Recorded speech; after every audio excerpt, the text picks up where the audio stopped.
Okay, now Catherine has set the scene beautifully, thank you, and provided the context for what I'm going to talk about, which is the word granny. I'm going to focus on granny. And I wanted to start with this slide because I wanted to highlight this quote, which is my current favourite quote from my wonderful colleague Nick Enfield, where he says, "Language is for humans as water is for fish."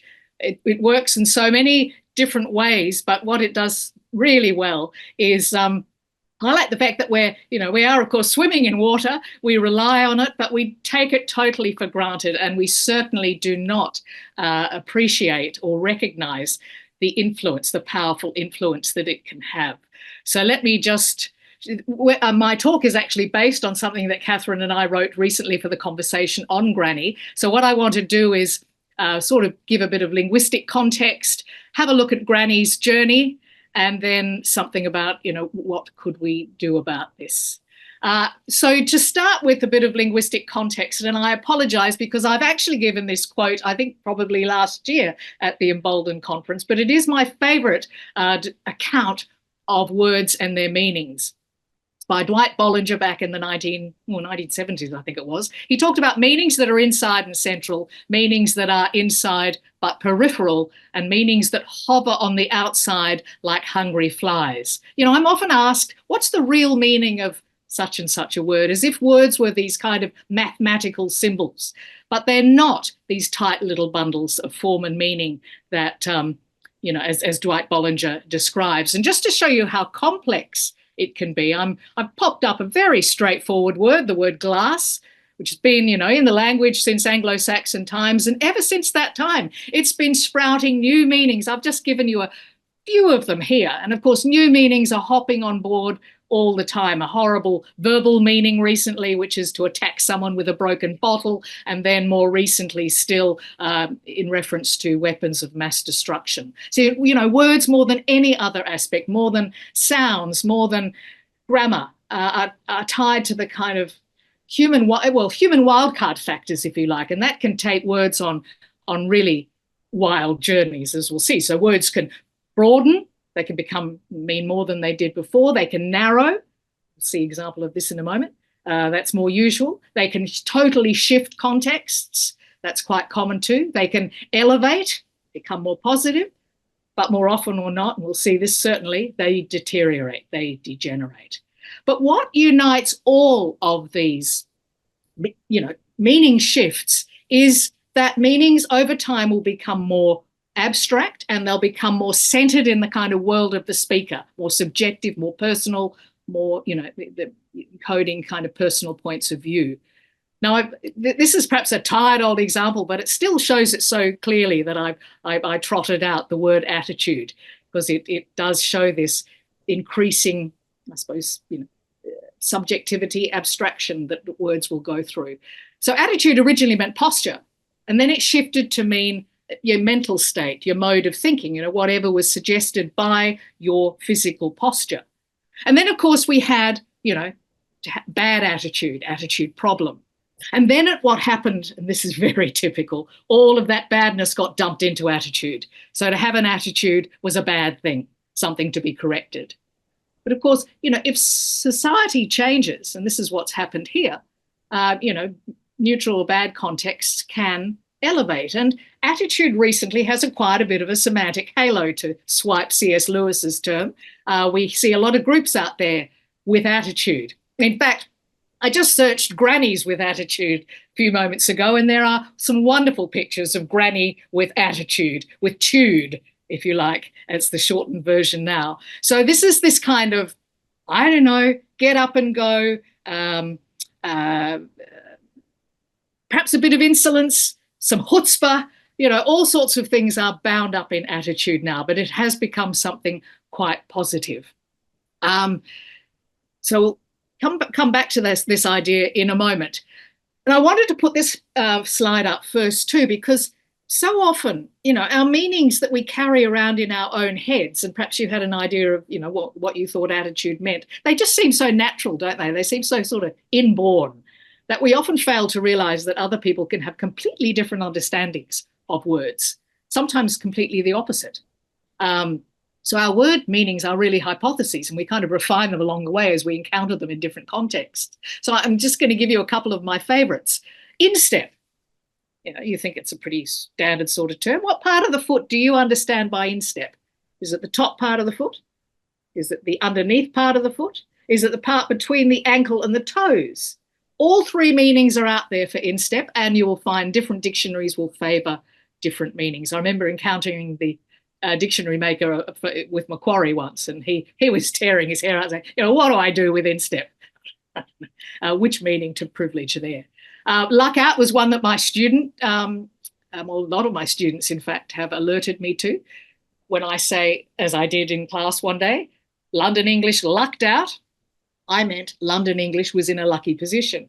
And, my students, as they often do, dragged me aside and said, well, luck out actually means for us to be in an unlucky position. So lucked out is actually now what you call a contronym, a word that is its own opposite, as is doozy. I had a doozy of a day. For some of you, that'll be something really good. But for a lot of you, it's going to be something very bad. So doozy is another one I would simply avoid. And then the final one, penultimate, another one my students alerted me to.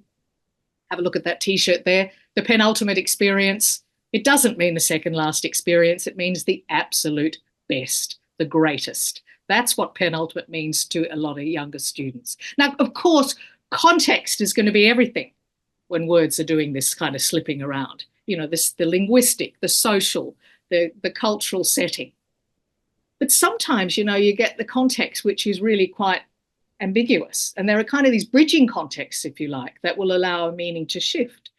So when I heard someone on the radio interview talking about the penultimate super marathon, it really wasn't clear whether that person meant the second last event or did they mean the really best super marathon that was coming up.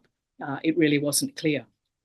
So let me move to Granny now and show you what Granny's been up to since Granny first appeared in the English language in the 1600s. Now, I've taken some entries here from the Oxford English Dictionary, which is the best dictionary really to use for this because it's a historical dictionary, so it will track words over time. Incredible dictionary, really.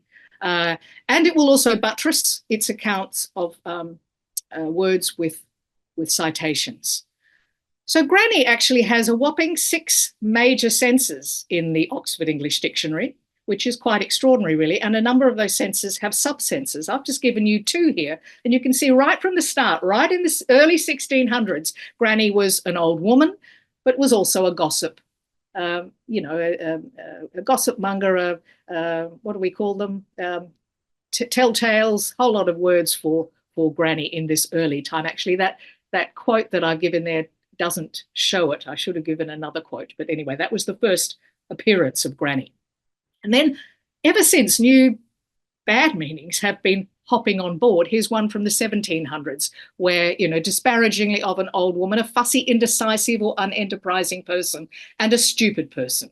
So it says regional here, but believe me, that stupid sense is a lot more widespread than you think. And particularly when you start looking at non-mainstream dictionaries like, the slang dictionaries and dialect dictionaries, other dialect dictionaries. Here's one, my favourite slang dictionary. I recommend it to you all. It's fantastic. It's an online dictionary, freely available. Type in Granny and you'll see a whopping 14 different senses. Good lot of them are very unflattering indeed. I've just given you one from Australian English that I thought you might be interested in. Where Granny means nonsense or rubbish. And there's an expression too, oh, Granny. So this is the Jonathan Green's Dictionary of Slang. And here's the dictionary that I mentioned, or here's one entry from one of the regional or dialect dictionaries. You can see a simpleton used of both sexes. Now that is telling. So, this speaks to an asymmetry in English vocabulary that words referring to women can be used in a disparaging fashion of men, but the reverse is not true. So you can say, oh, Dad, stop being such a granny. But to say of a woman, don't be an old man or a grandpa, it just sounds, well, it's not abusive, but it sounds just a little bit odd, really. So that's one of the many asymmetries in the lexicon. So all this speaks to the instability of words relating to women, but also granny, as it says here, joins this long list of negative expressions for women, particularly older women. So I've just given you a handful here. You know, spinsters were originally just simply spinners. Sluts were untidy people. Slags and shrews were rogues, ratbags. Scolds were poets. Bimbos were men. So what you can see there is that many start life referring to both males and females, often just simply males, but then they will narrow to female application alone. And then once they narrow, it's down that slippery slope.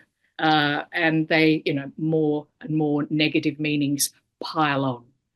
Urban Dictionary, now you're probably horrified that I'm referring to Urban Dictionary here, but Urban Dictionary has its problems, most certainly. But it is wonderful for tracking words, you know, the sort of social and cultural life of words, particularly meanings that are hopping on board, these sort of flies that are hovering around, to mention that earlier quote, and that, you know, meanings that haven't yet made it into mainstream dictionary. So that granny has a lot of different and quite negative senses in Urban Dictionary. You know, granny is someone really bad at sport. It's also a nasty leg injury. I think it's a dead leg injury or something. There are a whole lot of unpleasant meanings for granny in Urban Dictionary. And compound expressions. It's always interesting to look at derived expressions. And I'll just focus on compounds. So, you know, where we get two freestanding forms and we glom them together. There's a large, nearly 30 different compounds in the Oxford English Dictionary. That's a lot for granny. And I've just given you a handful here. Catherine has opened my eyes. You know, the natural inborn meaning that I had for granny in my head was something really quite positive. And it was only when I started to poke around that I suddenly saw what has been happening linguistically to granny since, you know, as I say, since the 1600s. But these compound expressions are very, very telling indeed. I'd never thought of a granny knot as being an inexpertly tied knot. It's the only knot I know, but it's a false knot or a booby knot. Granny gear, granny weed. There are some new compounds appearing also from these are some from the Urban Dictionary. You know, low quality marijuana that's old and dried out, granny mode, granny pants, etc. So what is telling is that there are no grandpa compounds in the Oxford English Dictionary, no derived words at all for grandpa or gramp or any of the shortened forms for grandpa. And what is also telling is that there is only one sense that's given for grandpa or gramp, which is what you see here, one's grandfather, also used as a familiar form of address for one's grandfather. That's it, the one sense. And the same is true for those shortened forms as well. And as I said, no compound forms. And same with Urban Dictionary. Okay, Urban Dictionary, it can be breathtakingly rude. It's certainly not known for its politeness. But there are no truly negative senses for grandpa or gramp. The closest it gets are kind of, well, I think they're described as endearing or playful references to an older man as grandpa. So it's kind of like codger, kind of like geezer. Yeah, they're not flattering, that's for sure. But they're not in the same league as granny. And they're certainly not in the league of those other expressions like old bat, old bag, hag, crone. There are so many of these words. The words that relate to males are historically very stable. And certainly, even if they are negative, they're nowhere near the same negativity. Now, this is also something that Catherine has alerted me to as granny in the media. Plenty of very, very villainous grannies out there. I've only given you two here. There's there's a character. I'm not a gamer, so I've had to do a bit of sleuthing around these games and ask my son also, who's aware of these games out there. There's Granny and there's Granny Goodness. There's also Granny Rags. There are a bucket load of other grannies. They are very nasty. Granny on the left is a sadistic serial killer. Granny on the right, Granny Goodness, is probably even worse because she does all of these malicious acts under this veneer of sort of goodness and the warmth of the grandmother, this kind of facade that she has. So you could, compare this to, yes, crones, hags, and also witches. And it's quite telling to look at the linguistic story of the word witch, which was originally simply someone who practiced witchcraft, sorcerer, used of men. But of course, once it narrowed to female application, it became something very, very nasty, as I've said here. Certainly, wizard and warlock don't compare.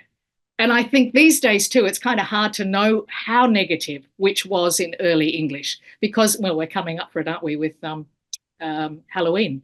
The sort of playful image we have of witches with, large hats and broomsticks don't quite do it. But we still do have these kind of abusive terms like old witch and the witch's cauldron. And it really is kind of distressing to see Granny leaping into that very same cauldron as you see in these these games. And yes, okay, there are older men in some of these games or in, popular culture, but there are, actually, I was hard pressed to come up with any. And I even, you might well be horrified with this, I actually asked ChatGPT, are there any evil grandpas out there, in popular culture? And, ChatGPT got back to me and said, well, no, not really. There's Emperor Palpatine and there are these other evil villains in entertainment, but they're not grandpas, not explicitly grandpas. And certainly they're not in the same linguistic bucket as the crones and the hags and the witches and these other expressions. And then, yes, there's Greedy Granny. I've been horrified by this ever since you told me about it, Catherine. Greedy Granny, a game aimed for 4-year-olds and older. And the whole aim of the game is to steal from this ghastly Greedy Granny and do it without her ever knowing. There's a really good lesson for 4-year-olds to learn here. So what I want to do is now just give a little bit of linguistic context again before we think about, what to do with Granny. And I want to sort of present you with something called Gresham's law of semantic change. And that's simply that bad meanings will drive out good. So if those, hovering flies are negative, they will quickly zoom in, swoop in, they will dominate, and they will expel all other senses. And they do it very, very quickly. The linguistic evidence, and I've been tracking words for many, many years now, and the linguistic evidence is compelling. Have I got examples? And also the psycholinguistic evidence, as I've got there, going back to at least 1950s. I haven't got time to go into it here. But, even words for smells. Okay, it almost seems to me the longer the words have been in the language, the more negative they are. And we certainly see this with terms for women. But, stink and stench. Old terms for smell, once very positive terms, now very negative. Smell, few hundred years later, not so good. Smell is deteriorating rapidly. Odor, more recent still. And of course, it's had the protection of being a French word. So that's kept it, French has been a deodorant language for English for many, many years. But odor is going down that slippery slope as well. And, it's very hard to find exceptions to Gresham's law. And I've just given you, as you can see, they sort of pattern in groups, groups, words for women, smells. Here are words for intelligence. And it's kind of distressing to see how words for intelligence will also deteriorate. So crafty, cunning, artful, once very positive words, skillful, learned, now, using trickery to deceive people. And you think, okay, well, what about clever? Clever's fine. And if you look up the dictionary, you'll see clever means, showing great mental agility or creativity. If you've got a good enough dictionary, if you scroll down further, you'll see, great mental ability, skill, but using it in a flaunting, superficial sort of way. And then there are the compounds. That's why I wanted to highlight the compounds with Granny. There's clever clogs, there's clever dick, there's too clever by half. There's a whiff around clever, and it'll continue to deteriorate. It just hasn't been in the language long enough. It only appeared in the 1800s, so it's not had long enough to decline, but it will continue. So what can we do? What can we do to help Granny out of the abyss, the semantic abyss? Well, we saw with attitude that, if society changes, that can, words can acquire a halo. And interestingly, I haven't got time to go into this here, but politician is often trotted out by my colleagues as a word that's acquired a semantic halo. I'm not so sure about that. The referent hasn't been behaving too well lately, so I think that halo has well and truly slipped. But certainly, and even if you think about, the sort of contemporary pagan movement today, that's seen words like witch and witchcraft also elevating. So, what you will find is that linguistic change will typically follow on the tracks, as it says here, of social change, not usually the other way round. Reforming language, changing people's language or trying to get them to change language, that can be risky because people hate language change and they certainly don't like being told how to behave linguistically. So that can backfire. But, it does have the benefits of, I suppose, raising people's awareness of the kind of prejudices and the prejudiced assumptions that underline their language use. And it also can help to, rectify imbalances. Mind you, given English has a whopping 2,000 plus expressions to refer to women in a sexually derogatory way, we've got a long way to redress that imbalance. And I can't see that happening anytime soon. But, we don't really want to change granny. We don't want to replace granny with another word. What can we do to sort of reclaim granny, if you like? And in fact, it's already happening because there are many groups out there that are using granny in this very positive way. There are, the pastor grannies, as you see there on the right, and the granny grommets have always been my favourite. I'm from Western Australia, and the granny grommets are in Albany. There's the granny gang, who are passionate knitters, and there are a lot of actually granny groups out there knitting for good, knitting granny squares. There are also raging grannies, of course, and they are the advocates of a whole lot of good things. So, these granny groups are, using granny in a positive and an empowering way, and also, I think, celebrating the experience and the, the community, the tradition that goes along with granny. So, these reframing expressions in this way can be very, very good at highlighting and making people aware of these lurking prejudices, but that could also be very good at, warding off those hovering negative flies that are ready to zoom in and take over, because once they take over, it's pretty hard to reclaim those words. Anyway, thank you. I hope I haven't gone over time. There's so much in this topic that I should pass the baton on here.